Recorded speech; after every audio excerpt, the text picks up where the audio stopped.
શિક્ષિત બહુ સંગઠિત બનો અને આમ કાંક સંગ્રહ કરો. બાબા સાહેબને ધન્યવાદ દેવાય. આપણે સમાજના ઘડવૈયા વિશ્વ વિભૂતિ આપણા બાબા સાહેબ આંબેડકર ખરેખર છે. એને તો ધન્યવાદ દેવાય. આપણાથી બીજો તો ભલે બીજા ત્રીજા બધા માનો, પણ આપણા બાબા સાહેબ તો આપણો ભગવાન છે. બાબા સાહેબ આપણો ભગવાન રહેવાનું.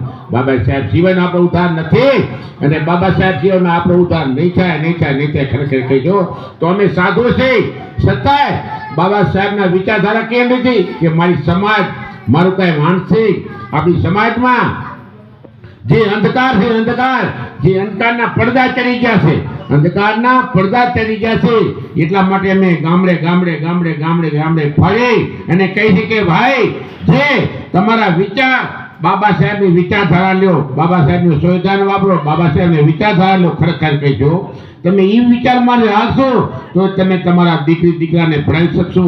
તમે તમારો અધિકાર, જે તમારો હક છે બાબા સાહેબ આપી ગયા છે, એ હકને તમે એકઠા કરી શકશો તો જ. પણ એ વિચારધારામાં હાલશો ને અમે તમને કીધું હોય કે તમે હું 5-25 આપી જાય તમારા ગામને ફાળો, પણ એ તમે આપી જાત. પણ કીધું ના, અમારે ગામડે જાય અને ગામડે જઈને દરેકને જગાડવા છે. દરેકને જગાડ. જેમ બાબા સાહેબ કેમ જાગતા હતા, જવાહરલાલ નહેરુ, મહાત્મા ગાંધી બધા સૂતા હતા, ત્યારે બાબા સાહેબ એક જાગતા હતા. બાબા સાહેબ કદી રાતના 2 વાગ્યા કેમ જાગો છો? કે ભાઈ મારો સમાજ સૂતો છે, ત્યારે હું જાગું છું. પણ જ્યારે મારો સમાજ જાગૃત બનશે ને, ત્યારે પછી હું આરામ કરી. તો આજે બાબા સાહેબને આપણે આરામ આપી. આજ તો બાબા સાહેબની કૃપાથી આપણને કેટલો અધિકાર મળ્યો છે, બાબા સાહેબની કૃપા છે. ખરેખર આ બાબા સાહેબની કૃપા ના તો આપણને આ અનામત બાબા સાહેબની કૃપા છે. તો આજે આપણને અમે તો કહીએ છીએ બાપા વ્યસનમાં 5 પૈસા ઓછા વાપરો, પણ આજે અમે કઈ દીકરાને ભણાવો. આ ભણતર છે ને, એ ત્રીજો લોચન છે, તમારો ત્રીજો લોચન. ખરેખર ત્રીજી આંખ છે. ભણતર છે ને, અપ્રમાણ જો આંગૂઠા મારે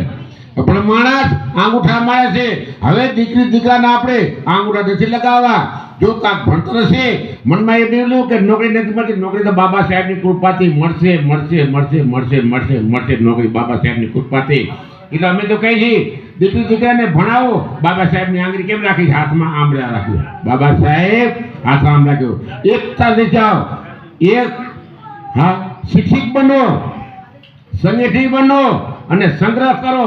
5 પૈસાનો સંગ્રહ આપણે હાંચી નથી મૂકવાના, પણ તમારી જે વિદ્યા છે એ તમારા બાળકોને કે ભણાવી ગણાવી હોશિયાર બનાવો હોય ને તો જ તમારો મોટો ભવિષ્ય છે.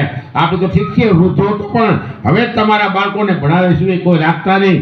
અને આજે અમે નીકળ્યા છે આ ગામડે તમારા 5 પૈસા સારી જગ્યાએ વપરાશે. આ મંદિરમાં તો ખાલી